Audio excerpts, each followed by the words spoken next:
اگر به یک جمع تازه‌ای وارد شوید، یعنی تازه وارد اون جمع باشید، شخصیت شما از روی نوع و نحوه آداب معاشرتتان مورد قضاوت قرار میگیرد. در نتیجه رعایت اصول آداب معاشرت امری مهم برای پیشرفت شماست.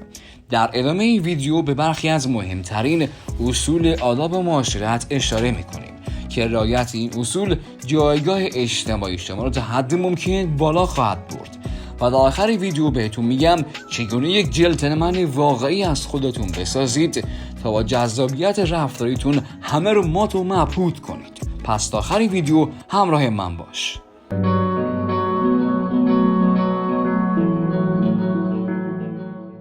به هیچ عنوان در جمع بلند صحبت نکنید. بالا بردن صدا و فریاد زدن آفت آداب اجتماعی است. این رفتار از سوی بسیاری از افراد به عنوان زشت‌ترین رفتارهای اجتماعی شناخته می شود. فریاد زدن این معنی را به جمع القا می کند که شما توانایی منطقی صحبت کردن را ندارید و هر جوری شده می خواهید نظر خود را به بقیه تحمیل کنید.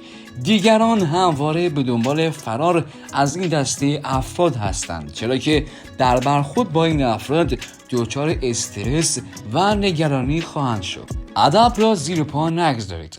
بزرگان و اندیشمندان همواره بر اهمیت ادب در رفتارهای اجتماعی اشاره داشتند و مدام ما را به رعایت ادب در برخورد با دیگران پند دادند.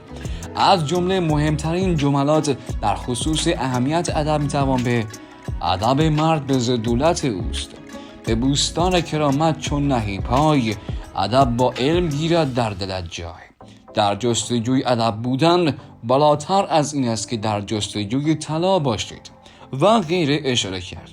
همیشه مؤدب رفتار کنید، حتی در برخورد با افرادی که دل خوشی از اونها ندارید. هرگز از دشنام و حرفای نامربوط استفاده نکنید. به کار بردن کلمات زشت در سخن گفتن نشان دهنده شخصیت پایین و عدم توانایی شما در استفاده از واژه‌های درست برای بیان کردن منظورتان است. سعدی استاد سخن با بیت کمال است در نفس انسان سخن، تو خود را به گفتار ناقص مکن. اهمیت و جایگاه نیکوی سخن گفتن را به خوبی نشان می‌دهد. لباس مرتب بر تن داشته باشید. درست و یا به غلط در برخوردهای اول ظاهر شما بیش از هر چیزی بر قضاوت شخصیتتان تاثیرگذار خواهد بود. ظاهر آراسته به معنی پوشیدن لباس‌های گران قیمت و مارک نیست. پوشیدن یک لباس تمیز، اتو کشیده، مرتب و استفاده از یک عطر تمام چیزی است که به آن نیاز دارید. لباس مناسب بپوشید. هر محفلی جایگاه خود را دارد و برای حضور در این محافل نیاز است تا لباس مناسب به آن مکان را به تن کنید. در مجالس رسمی همواره رسمی بپوشید و از پوشیدن لباس‌های غیر مرتبط خودداری کنید. استایل خود را حفظ کنید. استوار و محکم قدم بردارید. کمر خود را صاف کنید و به هیچ عنوان شانه‌هایتان را پایین نیندازید. در نظر داشته باشید هنگام نشستن غسل نکنید و سر خود را بالا بگیرید. از واژه من استفاده نکنید. به کار بردن بیش از حد کلمه من نشان دهنده غرور و تکبر شما می باشد. پس تا جایی که می توانید استفاده از این کلمه را محدود کنید. از تظاهر کردن به عقل و کل بودن اجتناب کنید. اگر در بحثی شرکت می کنید که هیچ اطلاعاتی در خصوص آن ندارید، لازم نیست که در آن شرکت کنید و اظهار نظر کنید. به شما پیشنهاد می شود در این مواقع در خصوص مطلب سوال کنید.